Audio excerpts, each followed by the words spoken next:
بسم اللہ الرحمن الرحیم۔ شروع اللہ کے نام سے جو بڑا مہربان نہایت رحم والا ہے۔ دوستو، یہ کہانی آپ کے دل میں اتر جائے گی اور اسے آپ ہمیشہ یاد رکھیں گے۔ ویڈیو کو آخر تک ضرور دیکھیے گا۔ حضرت عمر فاروق رضی اللہ تعالی عنہ فرماتے ہیں کہ ایک مرتبہ ہم حضور نبی کریم صلی اللہ علیہ وسلم کی خدمت میں حاضر تھے کہ ایک اعرابی آیا جس کے پاس گوہ تھی۔ وہ کہنے لگا، مجھے اللہ کی قسم اے محمد صلی اللہ علیہ وسلم،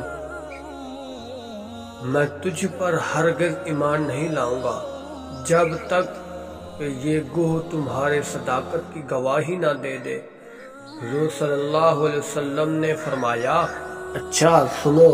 حضور صلی اللہ علیہ وسلم نے گوہ سے مخاطب ہو کر فرمایا، اے گوہ بول۔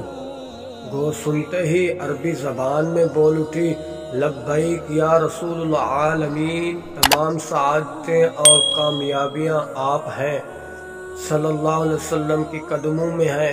حضور صلی اللہ علیہ وسلم نے گوہ سے پوچھا، تم کس کی عبادت کرتی ہو؟ گوہ نے فوراً جواب دیا، اس کی عبادت کرتی ہوں جس کا عرش آسمان میں ہے اور زمین میں جس کی حکومت ہے اور سمندر میں جس کا راستہ ہے اور جنت میں جس کی رحمت ہے اور دوزخ میں جس کا عذاب ہے۔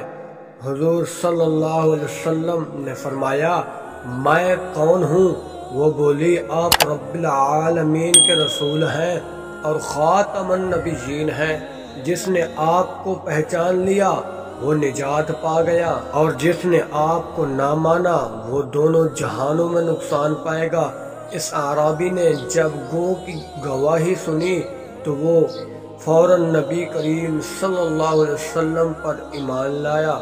حضور نبی کریم صلی اللہ علیہ وسلم کی صداقت و عظمت کا اقرار اور آپ کے خاتم النبیین ہونے کا علم جانوروں کو بھی پتہ ہے۔